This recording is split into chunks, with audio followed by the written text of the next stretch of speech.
रूप पाहता लोचनी सुख झाले हो साजनी रूप पाहता लोचनी सुख झाले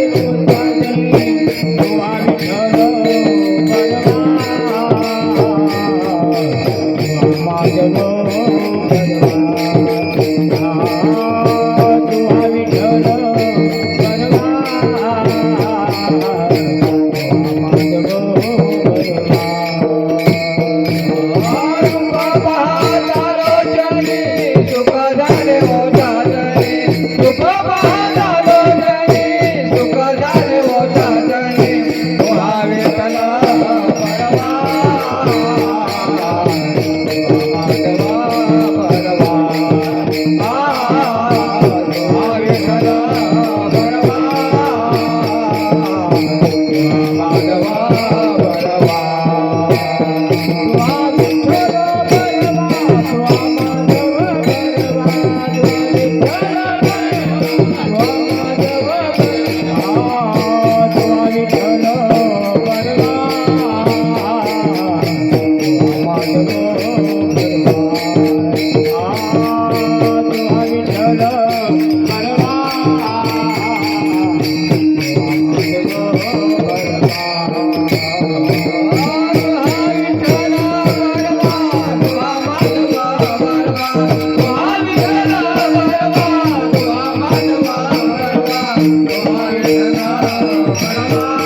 तुवा विठ्ठल माधव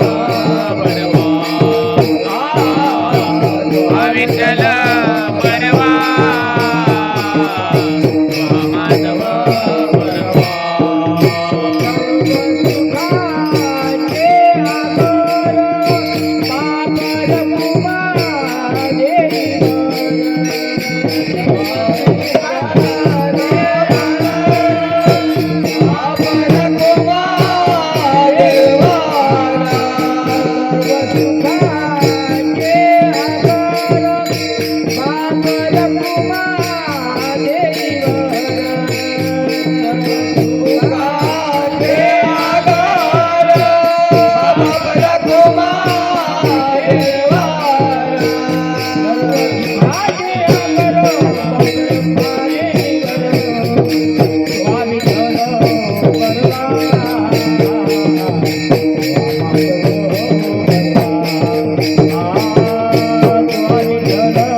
बरवा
तुझी संगती तुझी संगती जय संगती तुझे संगती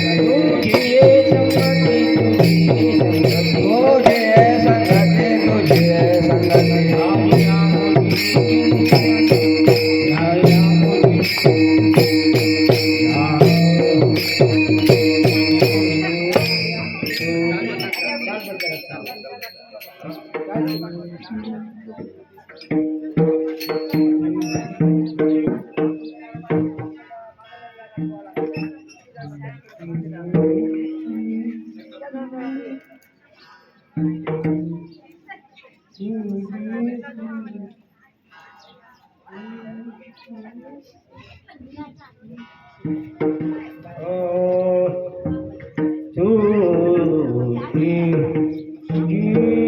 संगती तुझी संगती तुझे संगती संगती तुझी संगती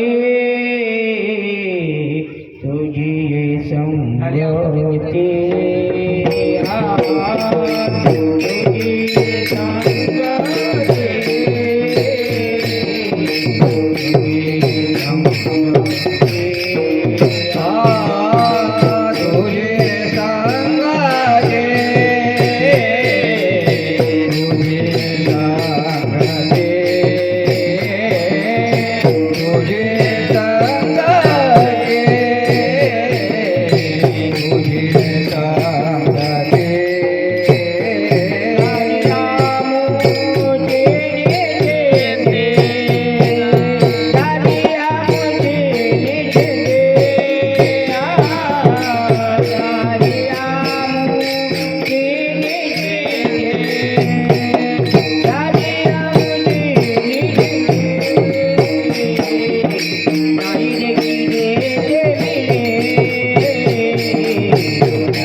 विठ्ठल विठ्ठल विठ्ठल विठ्ठल विठ्ठल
तुझी संगती झाली आमची निशिंती. याचा इको बंद करा महाराज, इको बंद करायचं.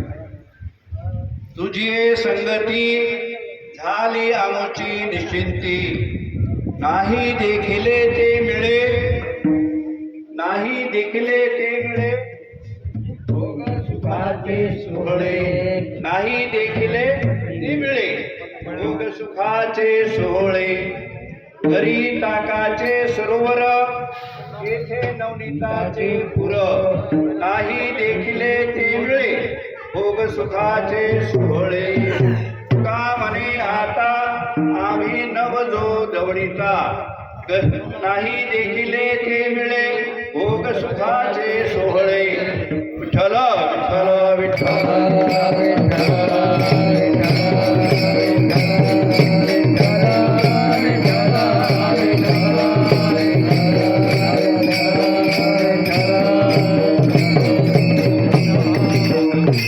पांडुरंगा करो प्रथमा नमन, पांडुरंगा करू प्रथमा नमन, पांडुरंगा करू प्रथमा नमन.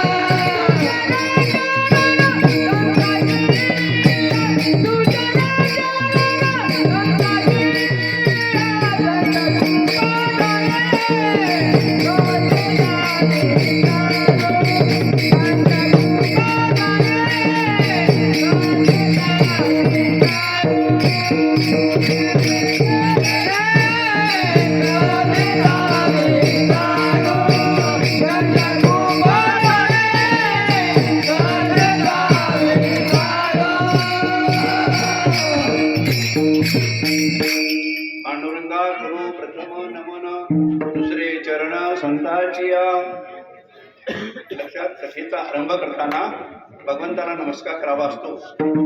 साधू संत आहेत त्यांना नमस्कार करायचा असतो.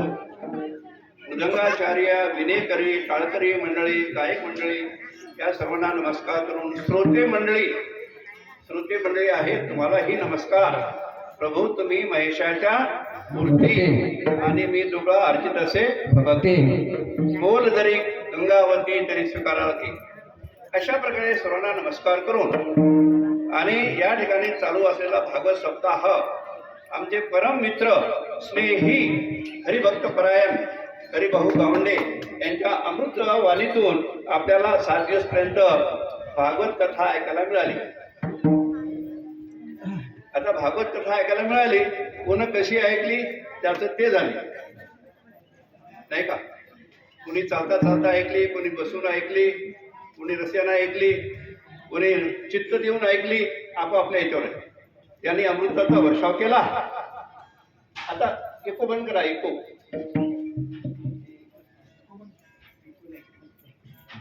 तर अमृताचा वर्षाव या ठिकाणी झालेला आहे. ज्याला जसं घ्यायचं असेल तसं घ्या. लक्षात भगवान कृष्णाने अर्जुनाला गीता सांगितली. अर्जुनाने ती एकाग्रपणे श्रवण केली. पण तीच गीता संजयानं धृतराष्ट्राला सांगितली. त्याला अजिबात लक्ष दिलं नाही.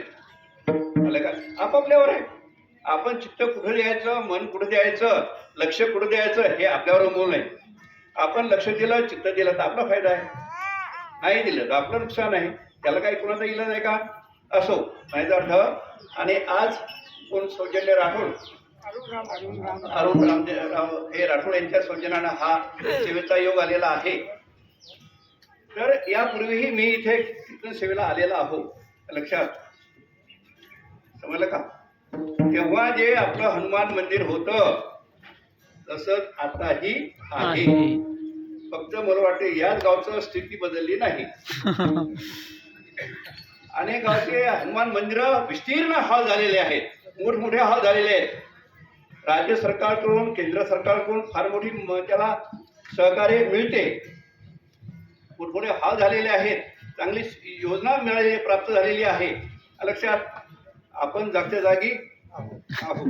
याच्यात बदल व्हावा ही माझी इच्छा आहे. सभा मंडप झालं म्हणजे लहान मोठे कार्यक्रम तिथे होतात, सगळ्यांची व्यवस्था होते आणि हनुमानजीला बरं वाटते. हनुमानजी आपण पहिले राहत होतो जुन्या घरात, करून 3 ते फुटके पाणी राहायचं. आवडलं का आपल्या पोरायला? नाही, त्याने सिमेंट टाकलेले, स्लॅब टाकला आणि हनुमानजीला आपण तसंच ठेवायला लागलो. बरोबर आहे का हे? नाही. असो. विठ्ठल विठ्ठल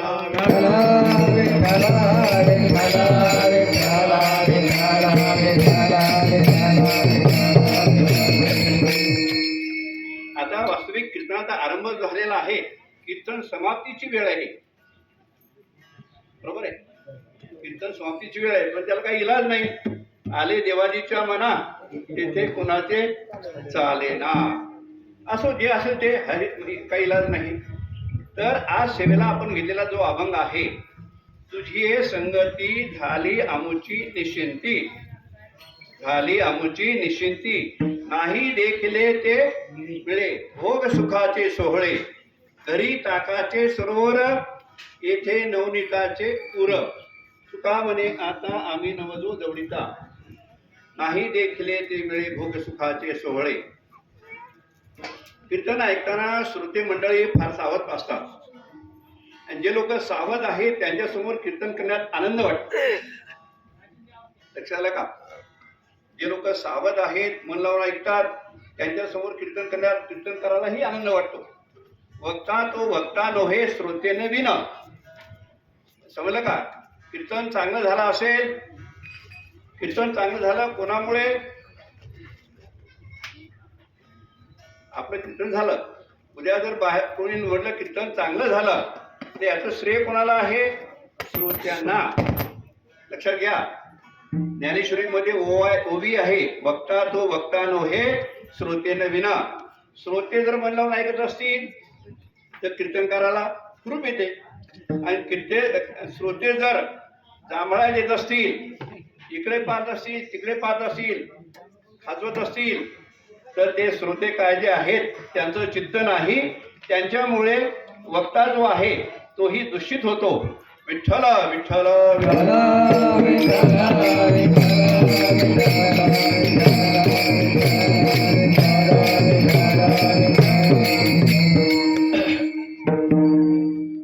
पहा, अभंग आहे काल्याचा. जगद्गुरु तुकाराम महाराज यांचा चांदनाचा अभंग आहे. तुझे संगती झाली आमुची निशिंती. लक्षात. या अभंगाच्या द्वारे आणि तुकाराम महाराज गोकुळामध्ये, अलग लक्षात, गोकुळामध्ये गोपाळांना जो परमार्थाचा अनुभव आला, कोणता अनुभव आला?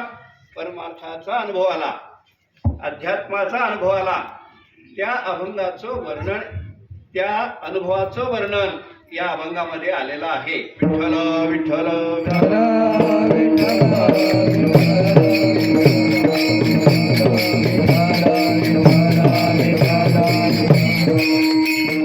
गमत अशी की भगवान कृष्णाच्या सोबत काही सवंगडी होते, मित्र होते, गोपाळ होते. ते सगळे पोरं लहान वयातच कृष्णाच्या सोबत राहायचे.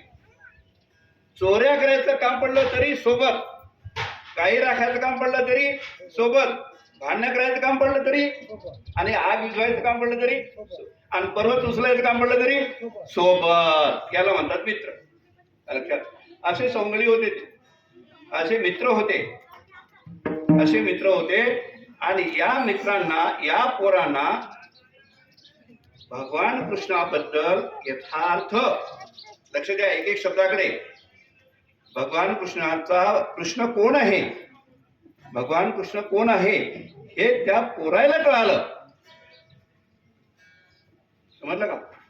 भगवान कृष्ण कोण आहेत, त्या कृष्णाचं यथार्थ रूप हे या पोरांना कळालं. समजलं ना? तुम्ही म्हणाल या पोराला कळालं, यात काय नवल आहे? पोरायला कृष्ण कळाला, यात काय नवल आहे? अहो, कृष्ण देव कळणं सोपी गोष्ट नाही. मोठ्या मोठ्यांना, भल्या भल्यांना देव कळाला नाही. भल्या भल्यांना देव कळाला नाही. लक्षात. रावणाने 1000 वर्ष तपश्चर्या केली भगवान शंकराची. भगवान शंकर प्रसन्न झाले. भगवान शंकर म्हणतात, काय पाहिजे ते माग, मी तुला 2 वर देतो. रावण काय म्हणते? एका वरानं मला आत्मलिंग द्या. बरं ठीक आहे. दुसरा वर जे आहे, जगात सुंदर अशी बायको द्या. जगात सुंदर अशी बायको द्या. कोण म्हणते? रावण. कोणाला? भगवान शंकराला. भगवान शंकर म्हणतात, गेल्या जगात सुंदर अशी पार्वती आहे, हिच्यापेक्षा सुंदर दुसरं कोणी? ही पाहिजे का? तुला जमते का? पहा, जमत असलं घेऊन जा. रावण म्हणते चालते, आणि रावण पार्वतीला घेऊन जातो. ज्याची आराध्य दैवत आहे, ज्या भगवान शंकराची तपश्चर्या केली, त्याचीच बायको घेऊन चालला. देव कळाला का? बोलू जा ना महाराज. नाही. देव कळाला का? नाही कळाला देव. देव कळाला असं त्यानं म्हटलं असं का? असं नाही. नाही, देव कळाला नाही. हिरण्यकशिपूने 1,00,000 वर्ष तपश्चर्या केली. हिरण्यकशिपूने 1,00,000 वर्ष तपश्चर्या केली. देव प्रसन्न झाले. काय पाहिजे? ते म्हणे, मला मरण नको, मरण नको. ती कथा सोडून द्या, आपण भागवत ऐकली. त्याला देव कळाला का? नाही कळाला. नहुष नावाचा राजा होता. नहुष स्वर्गाधिपती झाला, परी रहाटी भांबावला. नहुष हा राजा होता. त्यानं 100 यज्ञ केले.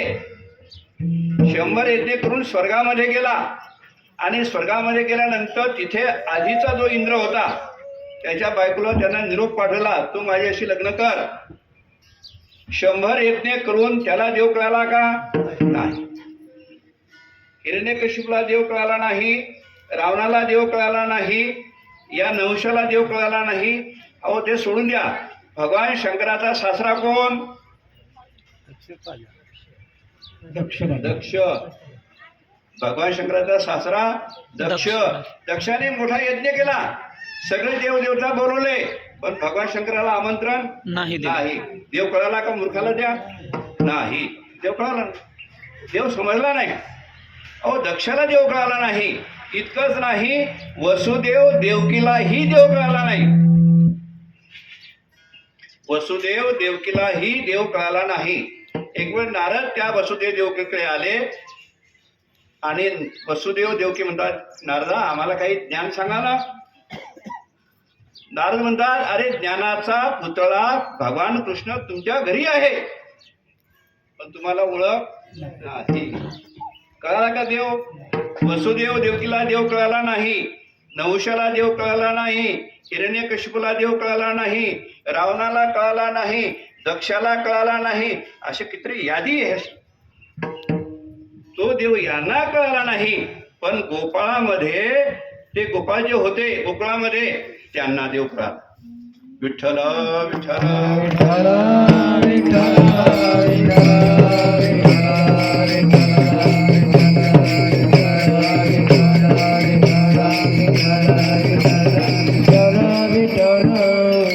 अहो गोकुळामध्ये राहणारे लहान लहान बालक जे होते त्यांना देव कळाला.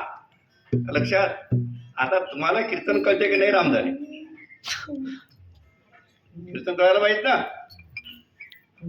सांगण्यात काही अवघड आहे का महाराज? अवघड आहे का काही? सोपं सोपं सांगायला आलो. म्हणजे त्या एवढ्या मोठ्या भल्या भल्याना देव कळाला नाही. तो देव कृष्ण काय आहे हे त्या गोकुळामध्ये राहणारे लहान लहान लेकरं जे आहेत त्यांना देव कळाला. लक्षात. त्यांना देव कळाला आणि ते अभंगाच्या पहिल्या चरणामध्ये तुझी संगती तुझी संगती तुझी संगती तुझी संगती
हे जे गोपाळ आहेत, लहान लहान मुलं, चोऱ्या करणारे, दही खाणारे, गायी राखणारे, कृष्णाच्या संगतीत राहणारे, त्यांना अनुभव आला कृष्ण कोण आहे.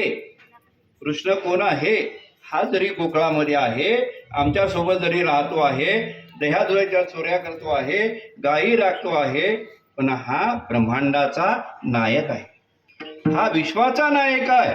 याच्या आज्ञेनं सूर्य चालतो, याच्या आज्ञेनं पृथ्वीला क्षमा प्राप्त झालेली आहे, याच्या आज्ञेनं हवा वाहते. लक्षात. याच्या आज्ञेनं वेद बोलतो आहे. तुझी सतीने वेदाशी बोलणे, तुझी सतीने वेदाशी बोलणे, तुझी सतीने वेदाशी बोलणे, तुझी सतीने वेदाशी बोलणे, सूर्याची तारणे, तुझी बळे वेदाशी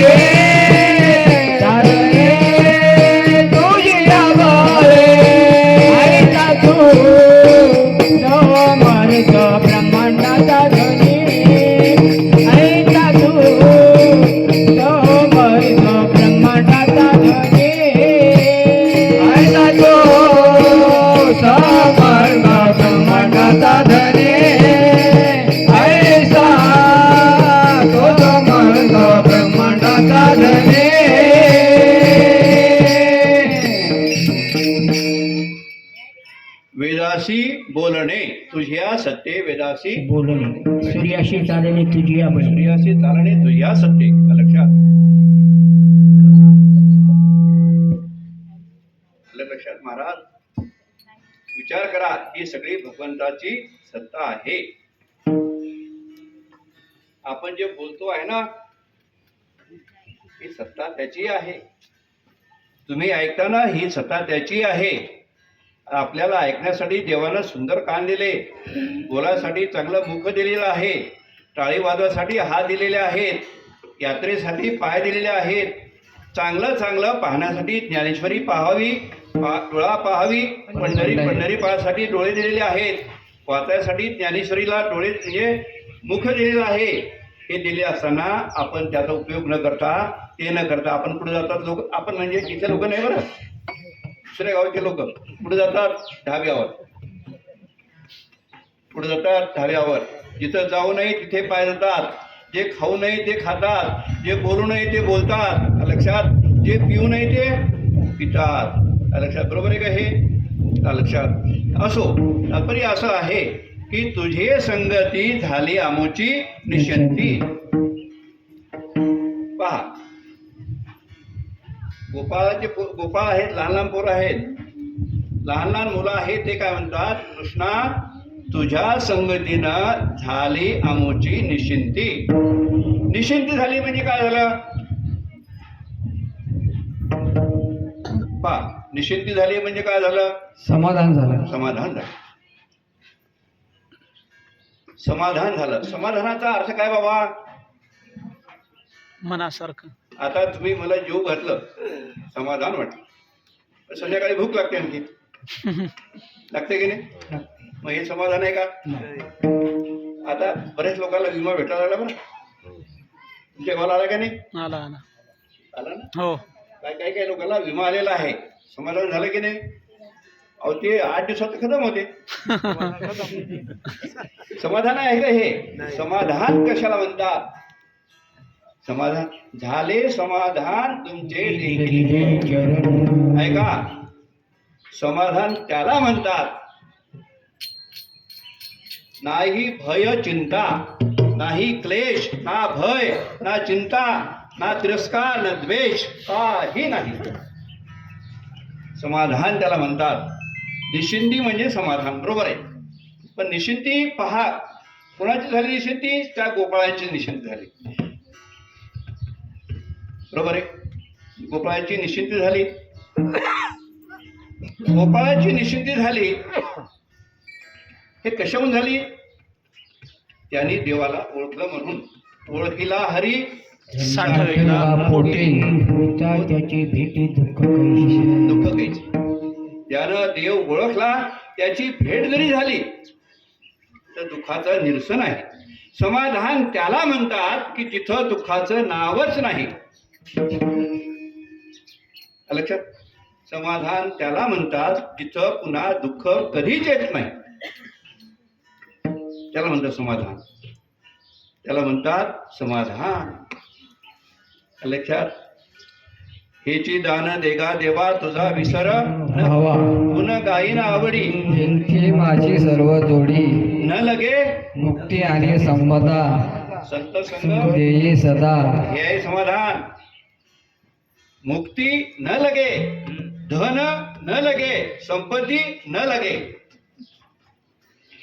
काहीच अंतकरणामध्ये इच्छा नाही त्याला म्हणतात समाधान आणि समाधानाचं मी तुम्हाला उदाहरण सांगतो समाधानासाठी घरी पैसा पाहिजे असं नाही समाधानासाठी घर बांधलेलं पाहिजे असं नाही समाधानासाठी 2-4 लेकरं सुना घर पाहिजे असं नाही समाधानासाठी शरीर प्रकृती चांगली पाहिजे असं नाही समाधानासाठी आपले पोरं नोकरीवर पाहिजे असं नाही समाधानासाठी बँकेत आपले 5-10 लाख रुपये जमा पाहिजे असं नाही मग समाधान कशावर अवलंबून आहे एक उदाहरण आहे का अयोध्येचा राजा दशरथ आहे अफाट संपत्ती आहे अफाट संपत्ती आहे त्याला अपार म्हणतात अपार त्याचा पार करता येत नाही एवढी संपत्ती कुणाकडे आहे दशरथ राजाकडे आहे तरी दशरथ राजा दुःखी आहे आलं लक्षात? तुकाराम महाराजाकडे काहीच नाही. तुकाराम महाराजाकडे काहीच नाही. घरी 2 माणसं आले तर जेवायची सोय नाही. घर पाहत तुटके मुटके घर. लक्षात? घरातली बायको पहा, माहिती आहे ना कसे. तुमचं बरं आहे, चांगलं आहे, आमचंही बरं आहे. तुकाराम महाराजांची बायको म्हणजे भंडारा परवतच आहे. लक्षात? घरी पहा तर तसं, बाहेर गेलं तर कोपला पाटीला गावाचे लोक. आता माझं पिकअप परिस्थिती पाहिली तर तुकाराम महाराजांची परिस्थिती एकदम विरोधात. धन धान्य घरात नाही, संपत्ती नाही, बायको तशी, सोयरेदारे तसे. लक्षात? मग काय चांगलं आहे? काही चांगलं नाही. पण आनंद म्हणावं तर कमी नाही. आनंदाच्या डोही आनंद तरंग. आनंदाची अंग आनंदाची. पटलं काय तुम्हाला? तुकाराम महाराज आनंद जर पाहिला, अहो आनंदाच्या डोही आनंद तरंग. घरी पाहत काहीच नाही. दशरथ राजाच्या घरी वाण नाही, पण दुःखी आहे. समजलं? आनंद समाधान हे परिस्थितीवर नाही, अंतःकरणाचा आनंद असतो. तो अंतःकरणाचा आनंद असतो. आणि तो आनंद त्या पोरांना प्राप्त झालेला आहे गोकुळाच्या. म्हणून ते म्हणतात, झाली आमची निश्चिंती. तुका म्हणे आता निश्चिंतीने पावलो विसावा. लक्षात? तुका म्हणे नवरी काय ते विठ्ठल विठ्ठल विठ्ठल. तुका म्हणे मुक्ती पनेली नवरी, आता दिवस चारी खेळी. लक्षात? आता निश्चिंतीने पाऊल विसावा. आता निश्चिंतीने पावलो विसावा. निश्चिंती, निश्चिंती म्हणलं की तिथं दुःख नाही नाही नाही लिहून घ्या. समजलं का? इथं दुःखाचं नाव नाही, भय नाही, क्लेश नाही, तिरस्कार नाही, द्वेष नाही, काही नाही. मग आहे काय? निव्वळ आनंद. त्याला म्हणतात निश्चिंती. ही निश्चिंती प्राप्त झाली होती त्या गोपाळांना, कारण त्यांनी देवाला ओळखलं होतं. लक्षात? तुझी संगती झाली आमची निश्चिंती. बरं, ही निश्चिंती आणखी कोणाला प्राप्त झाली होती? ही निश्चिंती आणखी कोणाला प्राप्त झाली असेल? पहा, आपल्याकडे ज्ञानेश्वर महाराज होऊन गेले. त्यावेळा चांगदेव नावाचे एक महात्मा होते. चांगदेवानी 1400 वर्ष तपश्चर्या केली होती. 1400 वर्ष जगले होते, पण ज्ञान नव्हतं, आत्मज्ञान नव्हतं, समाधान नव्हतं. लक्षात? जेव्हा त्या चांगदेवाचा मुक्ताबाईशी संबंध आला आणि मग त्यांनी त्याला काही बोध केला. बोध केल्यानंतर चांगदेव महाराज काय म्हणतात? सांगा म्हणे आजी जन्म आलो. सांगा म्हणे आजी जन्म आलो, गुरुपुत्र झालो मुक्ताईचा. खरा माझा जन्म आज झाला. खरा माझा जन्म आज झाला. आता त्याला निश्चिंती झाली आणि मागचे 1400 वर्ष वाया गेले. वाया गेले. लक्षात? दुसरं एक उदाहरण, चालता दुसरं उदाहरण. पंढरपूरला परिसा भागवत नावाचे एक गृहस्थ होते. त्या परिसा भागवत जवळ एक परीस होता. परीस. त्याने रुक्मिणीची तपश्चर्या केली. 12 वर्षानंतर त्याला एक परीस मिळाला. परीस माहित आहे? म्हणजे आपल्या घरी जरी नसाल तर नाव तर ऐकलं असेल की जे परीस लोखंडाला लागला की सोनं होते. परीस लोखंडाला लागला की सोनं होते. तो परीस त्या परिसा भागवताकडे होता. एक दिवस त्या परिसा भागवतच्या बायकोनं नामदेव महाराजांच्या बायकोला तो परीस दिला. म्हणजे बाई तुमच्या घरी न्या, तुमचे गरिबी दूर होईल. तिनं आणला घरी आणि काही सोनं, लोखंडाचे सोनं केलं, बाजारात विकले आणि त्याचं तेला तुपाचे डबे, गव्हाचे डबे घेऊन आली. गव्हाचे पोतेवारी घेऊन आली. नामदेव महाराज म्हणतात, जेवायला बसले. शिरा पुरीचा बेत होता मस्त. नामदेव महाराजांनी विचारलं, हे काय आहे? त्यामुळे तुम्ही जेव्हा आधी नंतर सांगते ते म्हणे आधी सांग मग मी जेवतो. मग तेव्हा सांगावं लागलं की आपल्या गावात परिसा भागवत आहे, त्या बाईनं परीस दिला, त्या परीस लोखंडाला लावला आणि त्याचं सोनं झालं, ते सोनं विकलं आणि त्याच्यामुळे हे गव्हाचे तेलाचे तुपाचे डबे आणलेले. नामदेव महाराज म्हणतात बघू बरं हे परीस कसा असते, पाहू बरं. ते नामदेव महाराजांनी तो परीस घेतला, खिशात टाकला, अंगावर धोतर टाकलं, चंद्रभागेच्या नदीवर गेले आणि उडी मारली आणि ते परीस तिथं फेकून दिला. परीस फेकून दिला. आता परीस फेकल्यानंतर मग 8, 10, 15 सोना बोंबाबोंब झाली. आमचा परीस आम्हाला परत द्या, आमचा परीस आम्हाला परत द्या. नामदेव महाराज मी नदीत टाकून दिला. आता लोक म्हणाले आता नदीत टाकला तो काय सापडणार आहे का, पण एक काम करा जिथं टाकला तिथं जाऊन तरी पहा. मग गावातले अनेक 5-50 लोक आणि नामदेव महाराजांसोबत तो परिसा भागवत सगळेजण तिथं आले. त्यानं त्या परिसा भागवतना लोखंडाचे खिळे सोबत आणले होते. सापडला तर आपण जाऊन पाहू याला. अशा प्रकारे बरोबर आणले होते खिळे. नामदेव महाराज त्या नदीवर गेले, जिथं टाकला होता तिथं त्यांनी उडी टाकली आणि मंजळभर असे चंद्रभागेतले रेतीचे दगड आणले, मंजूळ भरून. म्हणजे पायगड्याचा कोणता परिस आहे? अहो त्यातला प्रत्येक खडा परिस होता. काय होता? प्रत्येक खडा परिस होता.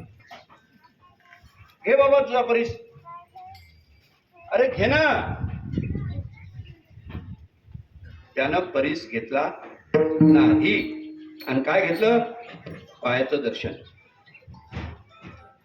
त्याने परिस घेतला नाही, परिसाचा त्याग केला आणि नामदेव महाराजांचे पाय धरले. झाले समाधान तुमचे देखिले विठ्ठला विठ्ठला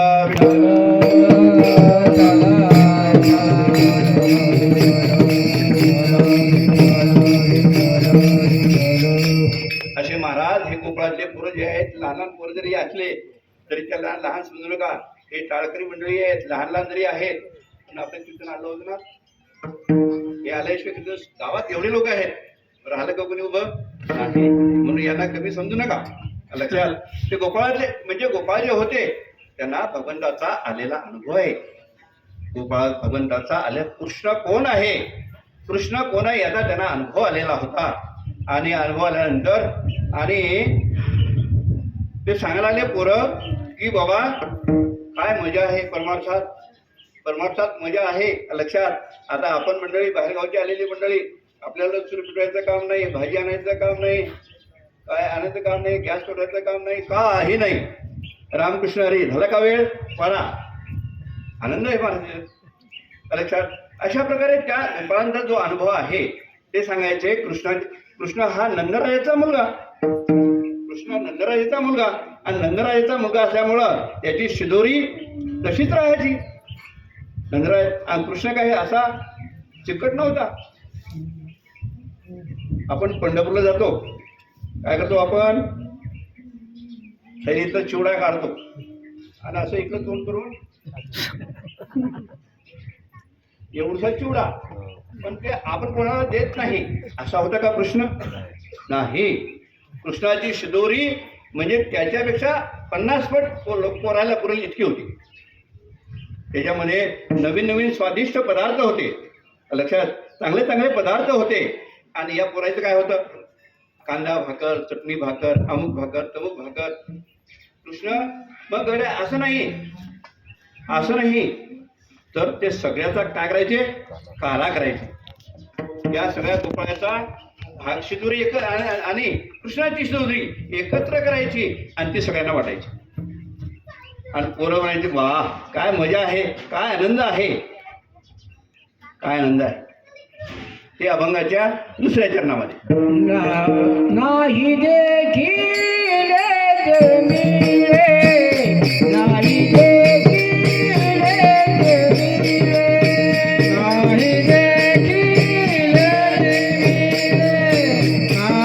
देखील मिळे,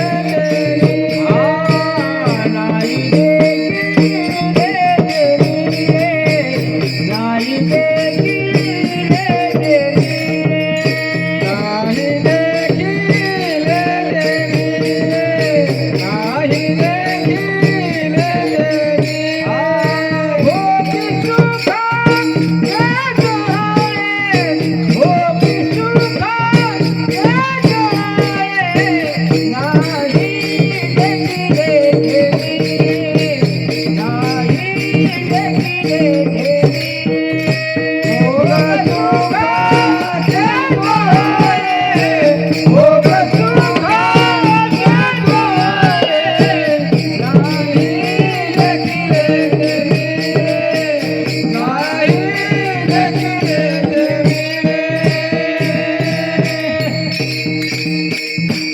मला सांगतात, कृष्णा तुझ्या संगतीनं नाही देखले ते मिळे.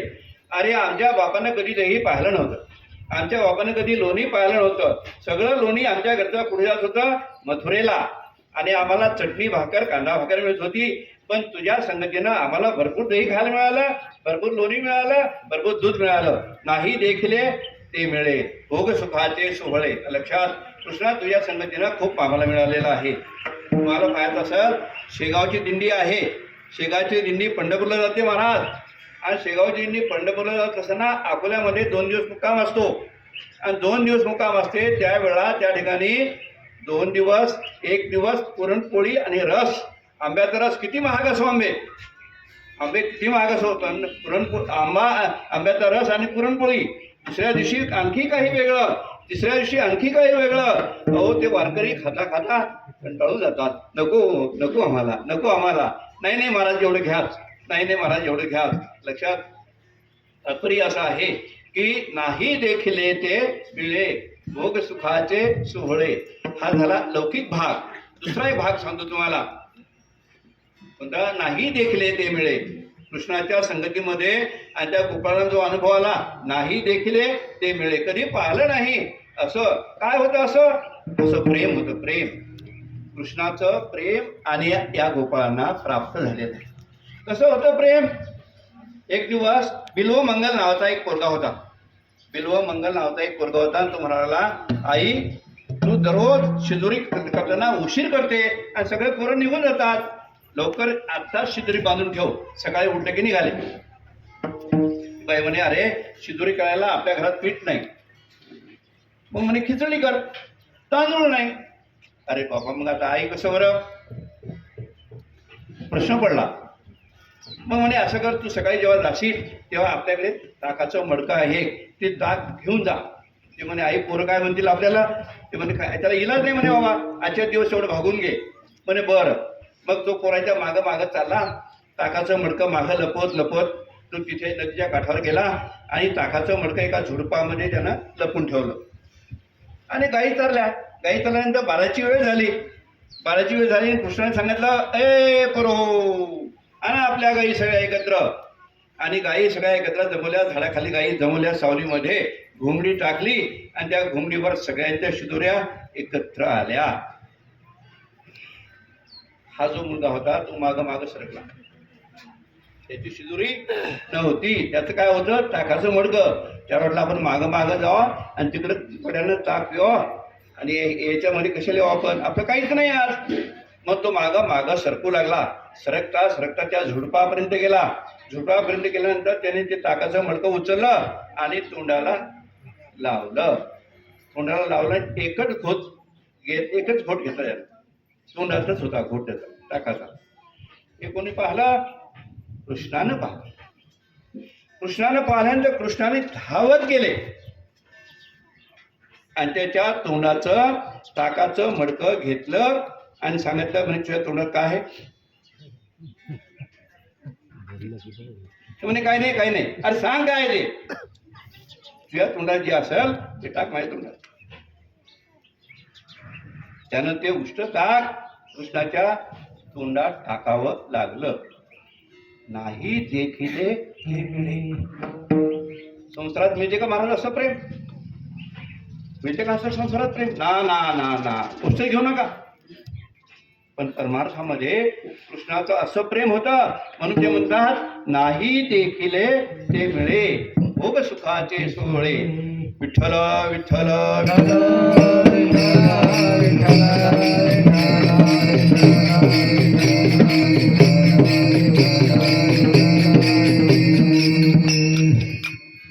पोरं कृष्ण म्हणाले, पोरं तुम्ही बऱ्याच दिवसापासून माझ्या मागं चिकटले, तुम्ही जा बरं घरी, उद्यापासून काही येऊ नका. पोरं म्हणत, कृष्णा आम्ही जाणार नाही. का रे, का जात नाही तुम्ही? चला निघा, आपापल्या घरी जा. नाही जाणार आम्ही. का जाणार नाही? अभंगाच्या 3ऱ्या चरणामध्ये घरी टाकाचे सर्वर, घरी टाकाचे सर्वर, घरी टाकाचे सर्वर, घरी टाकाचे सर्वर.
कृष्ण म्हणतात पोर हो तुम्ही जावर घरी, बस झाला तुमच्या फुकटच्या भाकरी खाणं, जा तुमच्या घरी.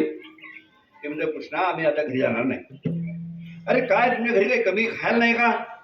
ते म्हणते घरी आमच्या खायला आहे, पण काय आहे? घरी ताकाचे सरोवर. ताक आहे. ताक ताक म्हणजे काय नाही कळत. ताक म्हणजे त्याज्य वस्तू आणि नवनीत म्हणजे स्वीकारणारी. हे पहा आपण दूध आणलं, दुधाचं दही केलं, दह्याची रवी लावली, त्याच्यामध्ये 2 पदार्थ निघाले, एक लोणी आणि एक ताक. तुम्ही कोणतं घेसाल? दोन्ही. आपल्याकडे आहे ना दोन्ही कोण लोणी. आपलं काय पाहिजे? नाही किमती वस्तू कोणती आहे? असू द्या, पण कृष्ण द्यायला तयार आहे ना आपल्याला. कृष्ण द्यायला तयार असल्यानंतर आपण काय घेणार सांगा? लोणी. ताक कोण घेणार आहे? ताक त्याचं काम आहे. कोणाचं? रेडा रेडा त्या उगाराला पासत ते ताक. आपल्याला ताक नाही पाहिजे. आपल्याला काय पाहिजे? लोणी. लक्षात.